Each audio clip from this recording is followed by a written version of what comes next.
रक्षा कैसे करूं?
महिषासुरमर्दिनि रम्य कपर्दिनि शैलसुते।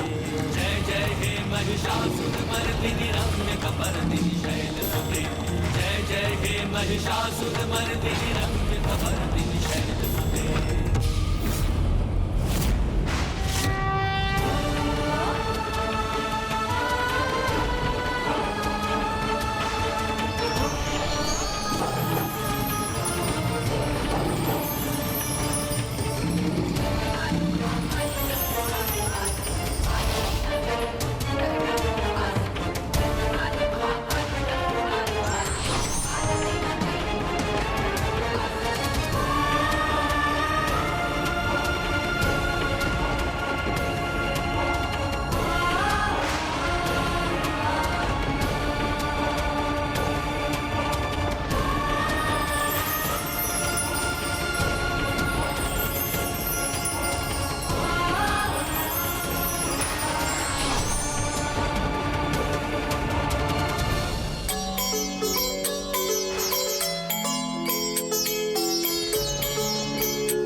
जग जननी जय जय, माँ जग जननी जय जय।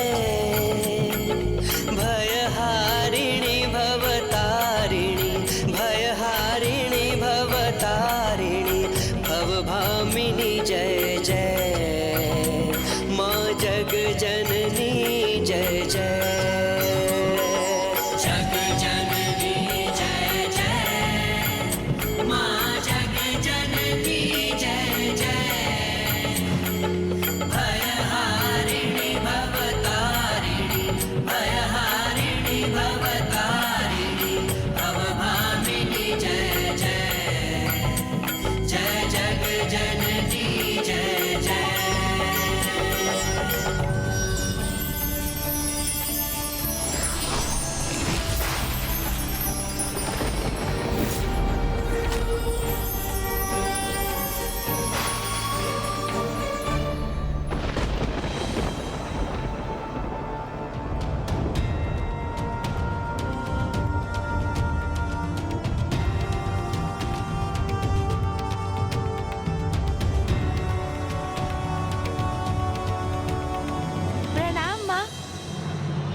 लंबी अवधि के पश्चात आज माँ से भेंट हुई है। अंततः माँ कैलाश लौट आई।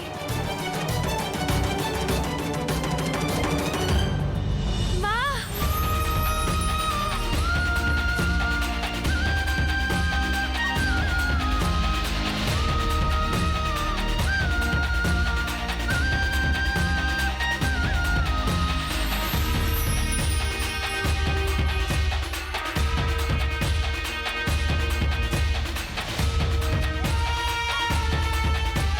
शुंभ निशुंभ के अंत में आप सभी का बहुत बड़ा योगदान है।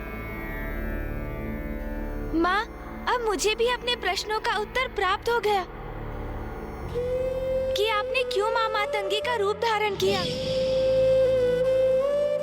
और फिर माँ मातंगी से आप माता कौशिकी क्यों प्रकट हुई। ये आपकी ही तो लीला थी माँ,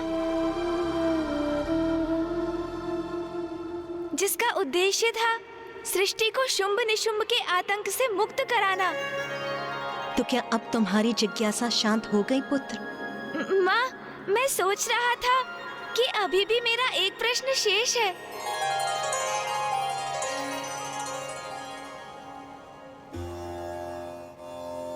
शेष है? क्या प्रश्न शेष है पुत्र? भैया महान है, उनसे बहुत स्नेह है मुझे, किंतु सत्य तो सत्य है ना माँ। तो क्या ये तुम्हारा प्रश्न है? नहीं माँ, मैं भैया की अवमानना कभी नहीं कर सकता, किंतु ये सत्य है ना माँ कि मेरी नारी शक्ति विनाय की, भैया की नारी शक्ति देवी कौमारी से अधिक सुंदर है ना?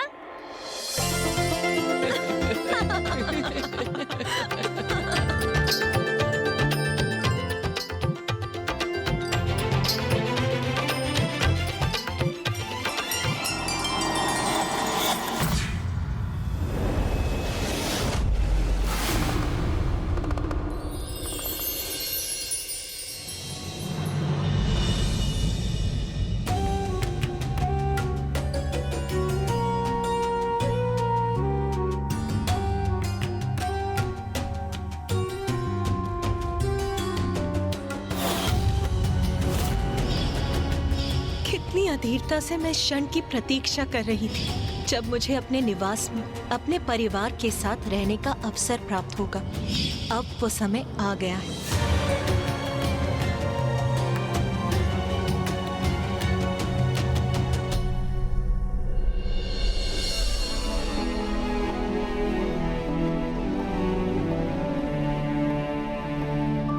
और रुकिए माँ, आप अभी भीतर नहीं जा सकती।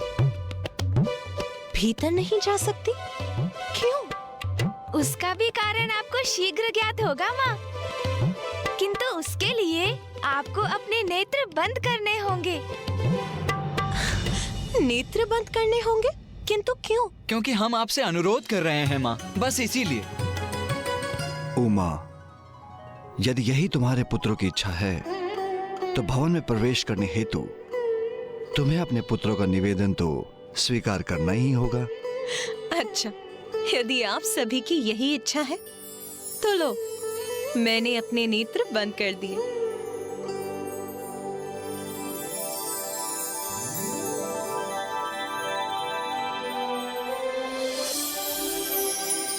माँ, अब आप आगे बढ़िए, किंतु जब तक मैं ना कहूँ आप अपने नेत्र नहीं खोलेंगी।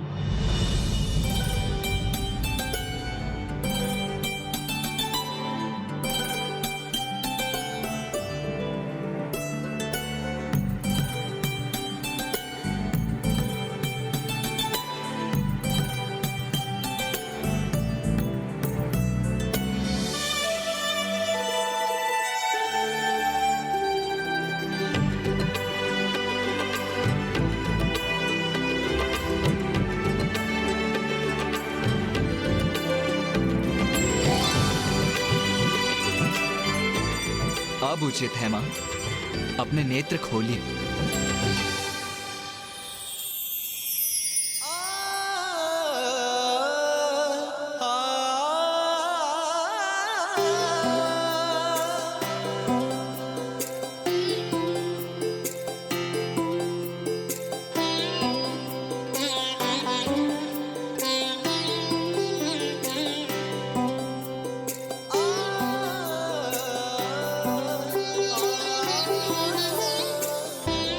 अद्भुत।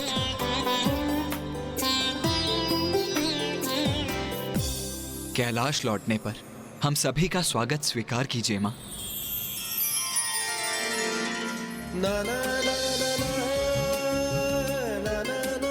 इतना सुंदर स्वागत नाथ, कैलाश की ऐसी सुंदरता, मेरे पुत्रों और आपके द्वारा अपने इस भव्य स्वागत से मैं भाव विभोर हो रही हूँ। आओ उमा, कैलाश का कण कण तुम्हारा स्वागत करने के लिए अति उत्साहित है।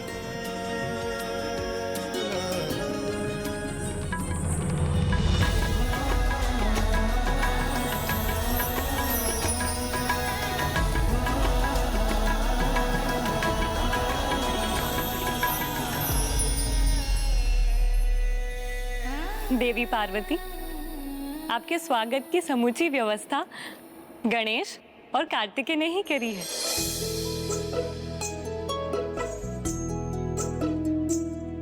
ये साज सज्जा, मेरा स्वागत अद्भुत, अति सुंदर है गणेश। यहाँ से, कैलाश से, मेरे स्वामी से और तुम दोनों से दूर रहकर मैं अति विचलित थी। किंतु आज जैसे मैंने पुनः सभी सुख प्राप्त कर लिए हैं। माँ, अब आप कैलाश लौट आई हैं, तो सब कुछ यथावत हो जाएगा। हाँ माँ, आपके बिना तो जैसे संपूर्ण कैलाश जीवन के आनंद का अनुभव करना भूल गया था, किंतु अब कैलाश पुनः आनंदित हो उठेगा। देवी पार्वती, आपने यहाँ से दूर जाने का कष्टप्रद निर्णय लिया, अन्यथा शुंभ और निशुंभ का वध असंभव हो जाता। किंतु ब्रह्मदेव, यदि पुत्र गणेश मेरी सहायता के लिए प्रस्तुत नहीं होता, अपना विनायकी रूप धारण नहीं करता और अन्य देवताओं को उनका स्त्री रूप उजागर करने के लिए प्रेरित नहीं करता, तो शुंभ निशुंभ का वध कदाचित मेरे लिए भी असंभव था। माँ, इसमें मेरा कोई श्रेय नहीं। मैंने तो वही किया जो आपका आदेश था और मेरा कर्तव्य। महादेव, देवी पार्वती, अब हमें आज्ञा दीजिए। हमें ज्ञात है आप पुत्र गणेश और पुत्र कार्तिकेय के साथ समय व्यतीत करने के लिए उत्सुक होंगे। कितना कुछ कहना और सुनना होगा आप सभी को, है ना? अवश्य देवी सरस्वती, किंतु आपके प्रस्थान करने से पूर्व मुझे आप सभी से कुछ कहना है और एक अत्यंत आवश्यक और विशेष घोषणा करना चाहती हूँ।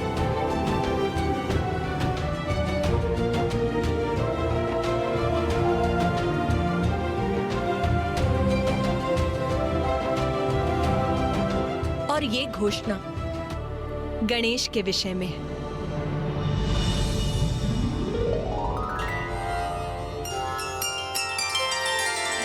मैं समझ गया माँ, कल भाद्रपद की शुक्ल पक्ष की चतुर्थी है, अर्थात मेरा जन्मदिन।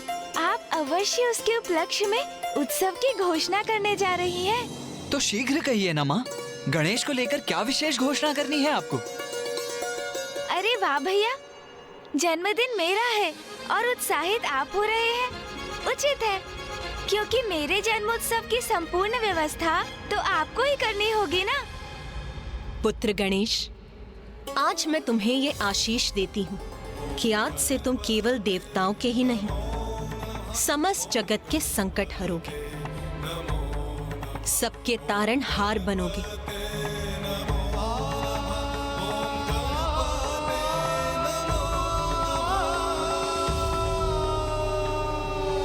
वो तो उचित है माँ, किंतु मेरा जन्मदिन। हाँ हाँ, उचित कहा आपने। गणेश बुद्धि में श्रेष्ठ है और युद्ध कौशल में भी पारंगत है। शक्ति और युक्ति का अद्भुत मेल है इसमें, इसलिए संसार के कष्ट हरने का दायित्व वो भली भांति निभा सकता है। हम सभी गणेश के लिए अत्यंत प्रसन्न हैं। अरे अनुज गणेश, क्या हुआ? माँ ने इतनी बड़ी घोषणा की, इतना बड़ा दायित्व सौंपा है तुम्हें, फिर भी तुम प्रसन्न क्यों नहीं प्रतीत हो रहे हो?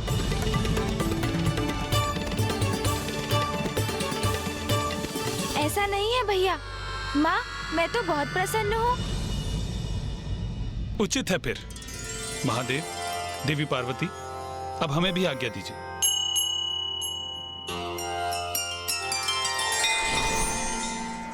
उमा, अब मेरा भी ध्यान का समय हो गया है। माँ, मुझे भी एक अत्यंत विशेष कार्य के लिए जाना है। मुझे अनुमति दीजिए, मैं वो कार्य संपन्न कराऊं। उचित है पुत्र।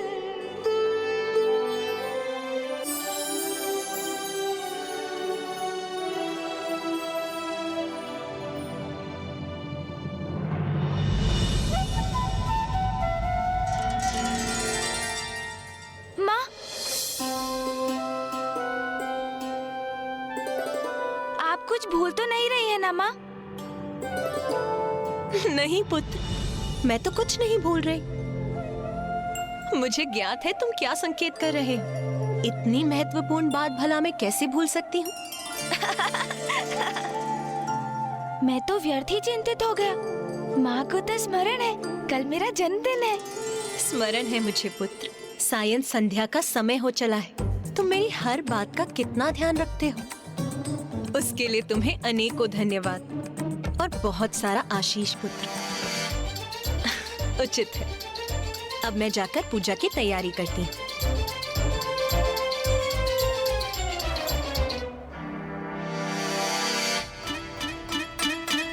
ये क्या? माँ ने तो मेरे जन्मदिन का उल्लेख भी नहीं किया। वो मेरा भी जन्मदिन भूल गई।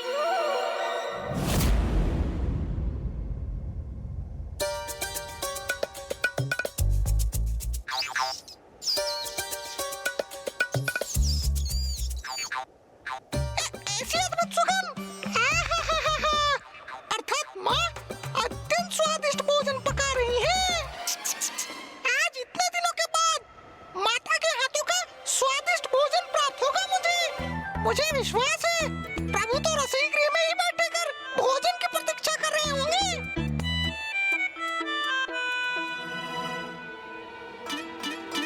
अरे ये क्या? प्रभु वहाँ मानसरोवर के निकट अकेले बैठे क्या कर रहे हैं? प्रभु प्रभु आप यहाँ क्यों हैं प्रभु? भोजन की ऐसी सुगंध, उसका अद्भुत आकर्षण नकार कर भी आप यहाँ खड़े हैं। मुझे तो प्रतीत हुआ आप वहाँ भोजन करने में व्यस्त होंगे प्रभु। नहीं मूषक जी, मुझे भूख नहीं लगी है। आपको भूख नहीं लगी है प्रभु? ये आप क्या कह रहे हैं? क्या हो गया है आपको प्रभु? अवश्य कोई गंभीर चिंता सता रही है आपको। गंभीर चिंता तो है ना मूषक जी। अब आप ही कहिए, कल मेरा जन्मदिन है और आपका जन्मदिन कल? ये तो अत्यंत प्रसन्नता की बात है प्रभु। फिर तो बहुत आनंद आएगा। कैलाश में बहुत बड़ा उत्सव होगा। कैसा आनंद मूषक जी? उत्सव तो तब होगा ना जब किसी को मेरा जन्मदिन स्मरण होगा। हाँ, पिताश्री, भैया और माँ को भी किसी को जैसे कुछ स्मरण ही नहीं। ओहो, आप समझा? ये तो अत्यंत गंभीर विषय है प्रभु। माँ इतने दिनों बाद कैलाश लौटी है, तो क्या इसलिए उनका ध्यान अनेक और बटा हुआ है और इसलिए वो भी मेरा जन्मदिन भूल गयी? आप तो माता के प्रिय पुत्र हैं। उनके नेत्रों के तारे हैं आप। उनका ध्यान कहीं भी क्यों न हो, वो कैसे भूल सकती है आपको प्रभु? तब तो ये और भी दुख की बात है मूषक जी, क्योंकि अकारण ही भूल गई है वो। तो क्या उनके लिए मेरे जन्मदिन का कोई महत्व ही नहीं? भूल गए तो भूल गए, कोई बात नहीं। आप ही सबको बता दीजिए प्रभु। नहीं मूषक जी, ये कैसी बात है? मेरा ही जन्मदिन और मैं ही सबको स्मरण दिलाऊं?